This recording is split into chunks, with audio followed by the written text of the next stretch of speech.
to my YouTube channel Hello Dina. Thanks banget udah klik video ini. Gimana kabar kalian? Semoga kalian selalu sehat ya.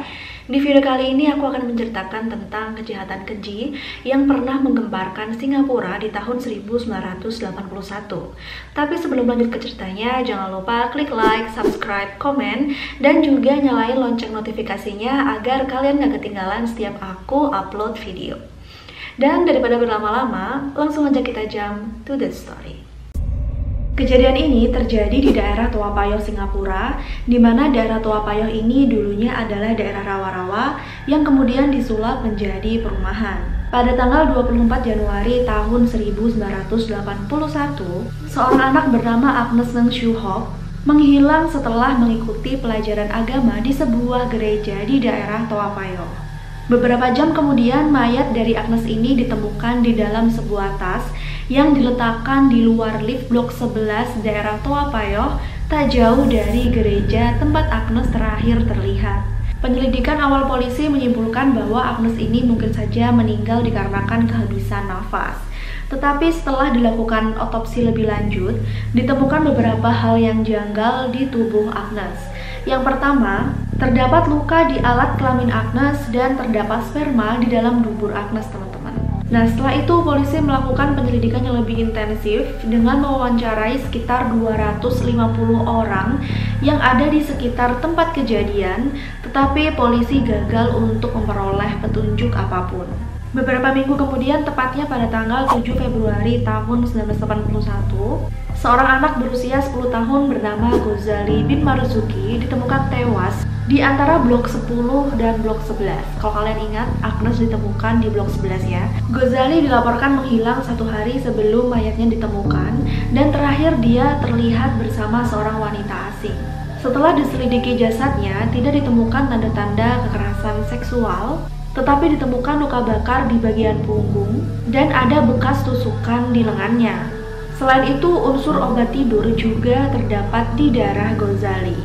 Dikarenakan dua kasus yang sama dan di blok yang berdekatan pula, polisi pun akhirnya melakukan penyelidikan di blok 10, 11, dan 12, tempat di mana mayat Agnes dan Ghazali ini ditemukan. Saat melakukan penyelidikan, polisi menemukan bercak darah berceceran yang menuju ke lantai 7 di blok 12. Dan saat polisi menelusuri koridor setelah naik tangga, polisi ini menemukan satu flat apartemen di mana di pintunya itu ada beberapa simbol-simbol yang elektik dan simbol-simbol yang menunjukkan kalau rumah itu mempercayai sesuatu hal yang mistis. Dan kemudian polisi mengetuk pintu rumah itu, di mana rumah itu adalah rumah milik Adrian Lim. Dan setelah ditanya oleh polisi, Adrian Lim ini ternyata tinggal bersama istrinya yang bernama Tan Wee Cho dan seorang teman wanitanya yang bernama Ho Ka Hong. Nah, setelah polisi diizinkan untuk masuk ke rumah Adrian, di dalam rumah itu polisi menemukan beberapa bercak darah berwarna merah. Tetapi saat itu Adrian ini menyangkal kalau itu bukan bercak darah melainkan tetesan lilin. Tetapi polisi kan nggak sebodoh itu ya. Jadi polisi tetap mendesak Adrian untuk menjelaskan itu tuh bercak darah tuh dari mana dan itu bercak darah apa. Kemudian Adrian menjawab kalau itu adalah bercak darah ayam. Tentu saja polisi semakin curiga karena misalnya kalau itu darah ayam, kenapa Adrian ini ngomong kalau itu adalah tetesan lilin? Dan akhirnya polisi pun masih menelusuri semua rumah Adrian. Kemudian polisi pun menemukan potongan kertas di mana di dalam potongan kertas itu mengandung informasi tentang Ghazali, anak laki-laki berusia 10 tahun yang sebelumnya ditemukan tewas. Dan saat ditanya oleh polisi kenapa ada potongan kertas yang ada informasi tentang Ghazali, Adrian ini berdalih bahwa Ghazali pernah datang memang ke apartemennya untuk meredakan mimisan. Nah, kemudian polisi masih muter-muter kan itu di flat miliknya Adrian, dan Adrian ini berusaha menyingkirkan sejumput rambut dari bawah karpet dan mencoba membuangnya ke toilet. Tetapi polisi mengetahui hal ini dan akhirnya polisi pun mengambil rambut itu dan menyerahkan rambut itu kepada pihak forensik. Dan hasil dari tim forensik menyimpulkan bahwa rambut itu adalah rambut milik Agnes, teman-teman. Setelah mengetahui hal ini, akhirnya Adrian, istrinya, dan teman wanitanya dibawa ke kantor polisi untuk dilakukan penyelidikan lebih lanjut. Nah, pada saat dilakukan penyelidikan, ternyata Adrian ini pada saat itu masuk ke dalam daftar orang yang terkena kasus, yaitu kasus pemerkosaan. Dan kasusnya pada saat itu masih berlangsung, teman-teman. Tapi Adrian ini belum dinyatakan bersalah karena bukti-bukti yang tidak menjurus kepadanya. Dan penyelidikan pun masih terus berlangsung hingga akhirnya disimpulkan bahwa memang benar Adrian, istrinya, dan teman wanitanya ini adalah pelaku pembunuhan terhadap Agnes dan Gozali. Nah, sebelum kita masuk, apa motif dari Adrian ini membunuh dua anak kecil yang tidak bersalah tadi, kita masuk dulu ke profil Adrian Lim, istrinya, dan teman wanitanya. Oke? Adrian Lim lahir pada tanggal 6 Januari tahun 1942, di mana pada saat kejadian dia berusia 39 tahun. Dan oleh salah satu kakaknya atau keluarganya, Adrian ini dideskripsikan sebagai seorang anak dan seorang kakak yang mudah sekali marah. Diketahui Adrian ini putus sekolah saat dia SMA, dan kemudian dia bekerja di sebuah departemen keamanan internal. Dan kemudian setelah itu dia bergabung di sebuah organisasi radio kabel sebagai teknisi selama 3 tahun, hingga akhirnya dia diangkat jabatan sebagai pemungut cukai. Kemudian setelah itu Adrian menikah dengan teman masa kecilnya dan dia dikaruniai 2 orang anak. Nah, karena pernikahannya ini Adrian mengubah agamanya menjadi Katolik, disamakan dengan agama dari istrinya. Awalnya Adrian ini tinggal di bilik sewaan, sehingga setelah dia dinaikkan jabatan menjadi pemungut cukai, Adrian ini bisa membeli apartemen dengan 3 kamar yang ditempatinya saat itu. Dan selain bekerja sebagai pemungut cukai, Adrian ini mempunyai pekerjaan sampingan yaitu sebagai cenayang. Tapi praktek percenayangan yang dilakukan oleh Adrian Lim ini itu ada pengkhususannya, teman-teman. Khusus untuk wanita-wanita yang bekerja di bar, wanita malam, dan wanita tunasusila. Jadi Adrian ini datang ke induk-induk semang atau alias apa sih namanya, kayak germonya. Dia ngomong ke germonya kalau misalnya mereka punya anak-anak yang PSK itu biar laris itu gimana, disuruh datang ke tempatnya Adrian Lim. Gak hanya itu, pelanggan dari Adrian Lim ini berasal dari ibu-ibu atau wanita-wanita yang amat sangat mempercayai tahayul. Dan dalam praktek percenayangannya si Adrian, walaupun Adrian ini tuh dibaptis Katolik, dia ini mempercayai Dewa Kali dan Dewa Peragan dari India, di mana kedua dewa ini dipercaya sebagai dewa seksualitas. Makanya pelanggannya si Adrian ini berasal dari wanita-wanita malam dan wanita tunasusila. Diketahui dalam bisnis cenayang si Adrian ini tuh banyak banget menipu para pasiennya. Dan dia ini menipu dengan trik jarum dan telur. Jadi sebelum para korban ini datang ke rumahnya, dia ini memasukkan jarum ke dalam telur, di mana telur itu tuh udah dimodifikasi hingga akhirnya pada saat ketemu sama kliennya ini percaya bahwa dirinya ini terkena ilmu hitam. Nah, kemudian Lim ini berusaha menjerat para korban-korbannya dengan cara dia ini berjanji akan menghilangkan kesialan-kesialan yang ada di tubuh korbannya. Adrian ini juga berkata kalau misalnya dia ini juga bisa meningkatkan kecantikan mereka asalkan korban-korbannya ini mau mengikuti ritual yang dijalankan oleh Adrian. Dan ritualnya ini kebanyakan adalah ritual pemijatan. Dan pada saat proses pemijatan, Adrian ini menyuruh semua korban-korbannya untuk melepas semua pakaiannya. Jadi bugil gitu, kemudian dipijit sama si Adrian. Nah, kemudian dengan berbagai macam cara, akhirnya Adrian ini selalu menyetubuhi semua korban-korbannya saat korbannya ini selesai dipijat, teman-teman. Dan selain terapi pemijatan, Adrian ini mempunyai terapi yang lain yang biasanya digunakan untuk para penderita gangguan mental yang dinamakan terapi elektroshock. Jadi kaki para korban itu ditaruh di dalam air, kemudian kepalanya itu dikasih kayak semacam alat, dimana alatnya itu banyak banget kabelnya. Kemudian si Adrian ini akan memberikan aliran listrik tegangan rendah, yang Adrian bilang aliran listrik tegangan rendah itu akan menyembuhkan sakit kepala atau sakit mental dari para pasiennya. Selain itu, Adrian juga pinter banget meyakinkan para pasien dan korbannya kalau terapi elektroshock ini bisa menghilangkan roh-roh jahat di dalam tubuh mereka. Nah, setelah itu kita langsung masuk ke profil Tan Muicho, di mana Tan Muicho ini adalah istri dari Adrian Lim ya. Nama lengkap dari Tan Muicho ini adalah Catherine Tan Muicho, di mana dia ini bertemu dengan Lim karena diperkenalkan oleh temannya yang saat itu sama-sama bekerja di bar. Nah, kenapa kok temannya itu sampai memperkenalkan si Tan ini kepada Lim? Karena pada saat itu Tan ini sedang mengalami depresi berat dikarenakan nenek yang benar-benar dia sayangi itu meninggal.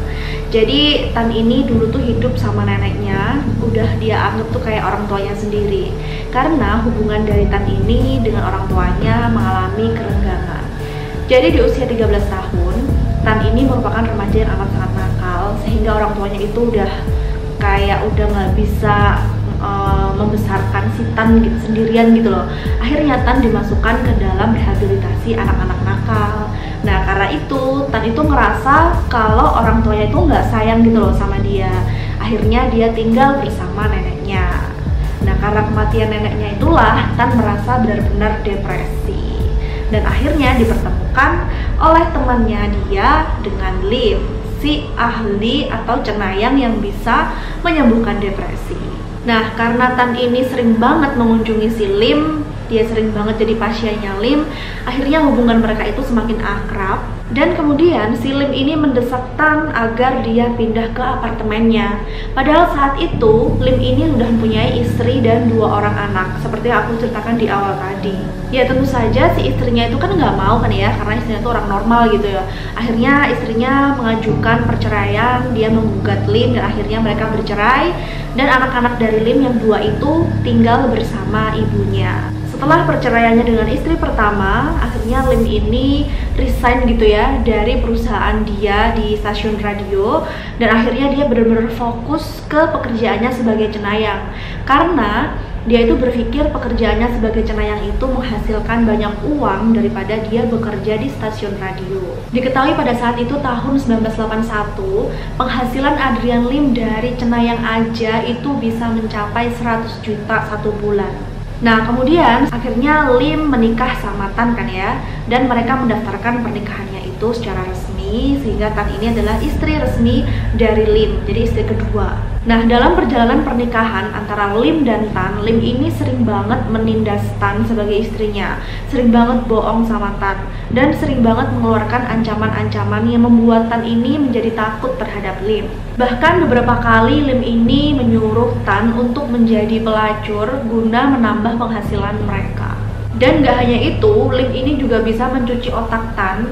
Jadi Lim ini ngomong ke Tan kalau dia itu harus melakukan hubungan badan dengan wanita-wanita muda agar dia itu tetap sehat. Gila ya.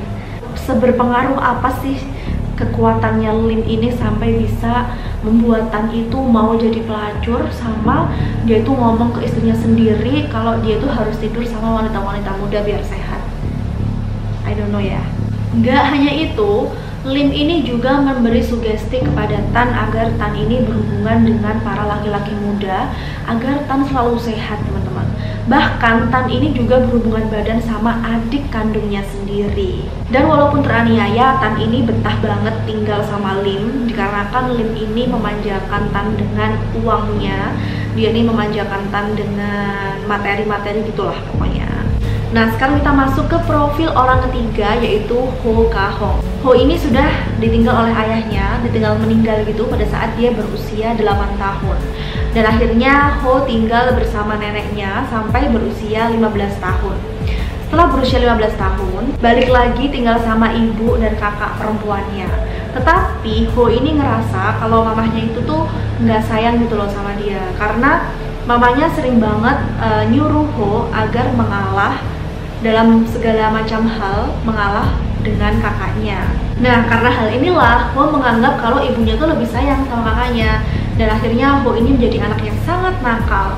Dan karena ibunya ini udah nggak tahu dia tuh harus ngapain lagi, kebetulan ibunya ini juga percaya sama yang namanya mistis-mistis. Akhirnya ibunya si Ho ini membawa Ho ke Adrian untuk diobati gimana caranya biar si Ho ini menjadi anak yang baik. Dan gak tau kenapa akhirnya Ho ini merasa nyaman sama Adrian. Kemudian Ho ini menjadi pengikut setianya deh pokoknya. nggak sama ibunya ke rumah Adrian, Ho ini datang sendiri ke rumahnya si Adrian. Udah tahu Adrian punya istri sama Tan, Ho ini tetap mau jadi selingkuhannya Adrian. Nah, karena Ho ini loyal banget sama Adrian, akhirnya Adrian ini meminta Ho sebagai istri sucinya. Nah, yang paling mengejutkan lagi saat si Adrian meminta si Ho untuk jadi istri sucinya, posisinya Ho itu udah nikah sama seorang laki-laki. Jadi Ho itu udah punya suami gitulah ceritanya. Dan Lim ini berusaha menjauhkan Ho dari suaminya. Intinya Adrian itu bener-bener nyuci otaknya si Ho, sehingga Ho ini juga membenci suami dan keluarganya sendiri. Dan kalian tahu nggak sih berapa lama si Adrian ini mencuci otak si Ho sehingga Ho ini membenci keluarga dan suaminya? Hanya dalam waktu 3 bulan. Dan akhirnya setelah 3 bulan Ho ini bener-bener membenci keluarga dan suaminya. Dia pindah serumah sama Adrian. Tentu saja suaminya si Ho ini tuh mencari di mana keberadaan Ho, dan akhirnya dia menemukan Ho itu di rumah Adrian. Pada saat dia pergi ke rumah Adrian, suaminya si Ho ini mengetahui kalau ternyata istrinya itu sedang dalam masa perawatan. Dan Lim ini berusaha membujuk suami Ho untuk ikut dalam perawatannya. Jadi si Lim ini ngomong gitu ya ke suaminya Ho, kalau kamu tuh suaminya Ho, kamu harus ikut perawatan bareng, kamu harus ikut ritual bareng agar Ho ini cepat sembuh. Dan suaminya si Ho itu percaya juga sama apa yang dikatakan Adrian. Akhirnya mereka berdua, si Ho sama suaminya, didudukkan di kursi, kemudian dikasih terapi electric shock. Tetapi untuk si suaminya Ho, Lim ini mengalirkan listrik bertegangan tinggi sehingga mengakibatkan suami Ho itu meninggal, teman-teman. Kejam kan ya. Si Ho pun akhirnya memberikan keterangan kepada polisi bahwa suaminya ini tewas tersetrum saat mencoba menyalakan kipas listrik dalam kondisi kamar yang gelap gulita. Nah, setelah kalian mengetahui profil dari Adrian Lim, Tan Mei Cho, sama Ho Ka Hong, sekarang kita langsung aja menuju ke latar belakang pembunuhan. Kenapa mereka ini membunuh anak-anak di bawah umur yang tidak berdosa sekejam itu, teman-teman? Jadi cerita awalnya itu Adrian mempunyai pasien yang namanya tuh Lucy. Jadi Lucy tuh kayak SPG kosmetik gitu ya. Dia ini bener-bener datang ke tempatnya Adrian untuk berobat karena dia merasa Adrian ini terkenal lah, cenayang yang terkenal untuk mengobati berbagai macam penyakit dan permasalahan-permasalahan lah. Nah, setelah ketemu Lucy, mungkin karena Lucy cantik, Adrian ini tertarik gitu sama Lucy. Dan Adrian mulai mencuci otaknya Lucy agar Lucy itu mau berhubungan badan sama dia. Tetapi Lucy ini nggak mau dan dia itu menolak. Akhirnya dengan berbagai macam cara, Adrian ini mampu melemahkan Lucy dengan cara memberi obat tidur di minumannya si Lucy. Nah, setelah Lucy tertidur, akhirnya si Adrian ini menyetubuhi Lucy. Dan itu tuh berlangsung beberapa kali hingga akhirnya Lucy tuh menyadari kalau dia itu tuh dicuci otaknya gitu sama Adrian. Kemudian Lucy melaporkan kejadian itu ke pihak kepolisian. Nah, karena hal inilah Adrian ini terkena kasus pemerkosaan sehingga polisi ini terus menyelidiki tentang kasus pemerkosaan itu. Kemudian muncullah ide dari si Adrian ini agar polisi itu nggak fokus sama dia. Dia punya ide gimana kalau dia membuat kasus baru sehingga polisi itu akan berpindah konsentrasinya ke kasus yang baru itu, teman-teman. Pada tanggal 24 Januari tahun 1981, Ho ini melihat Agnes di sebuah gereja dan membujuk Agnes untuk masuk ke apartemennya Adrian. Kemudian Adrian, Tan, sama Ho memberi makanan, minuman, dan cemilan-cemilan gitu kepada si Agnes. Tetapi di makanan dan minuman Agnes, si Adrian ini memberi semacam obat tidur gitu. Setelah Agnes tidur, Adrian ini dengan teganya memperkosa anak sekecil Agnes. Kemudian setelah itu dia mencekik Agnes hingga Agnes ini meninggal dunia. Gak hanya itu, setelah Agnes meninggal, si Adrian ini meminum darah Agnes dan mengoleskan darah Agnes ini ke lukisan Dewi Kali yang dia percayai. Dan tidak berakhir di situ aja teman-teman. Setelah itu Adrian ini dengan tega membenamkan kepala Agnes ke dalam bak mandi yang penuh dengan air, dan dia juga menyetrum Agnes untuk memastikan Agnes ini meninggal dunia. Dan setelah mereka ini merasa memastikan kalau Agnes memang benar-benar sudah meninggal dunia, Agnes ini dimasukkan ke dalam tas, dan tas itu ditaruh di depan lift di blok 11. Lalu untuk Ghazali ya, Ho ini juga menemukan Ghazali. Dia membawa Ghazali ke apartemennya si Adrian. Nah, setelah si Ghazali datang ke apartemen mereka sama dengan si Agnes tadi, mereka menawarkan makanan, minuman yang sudah diberi obat tidur.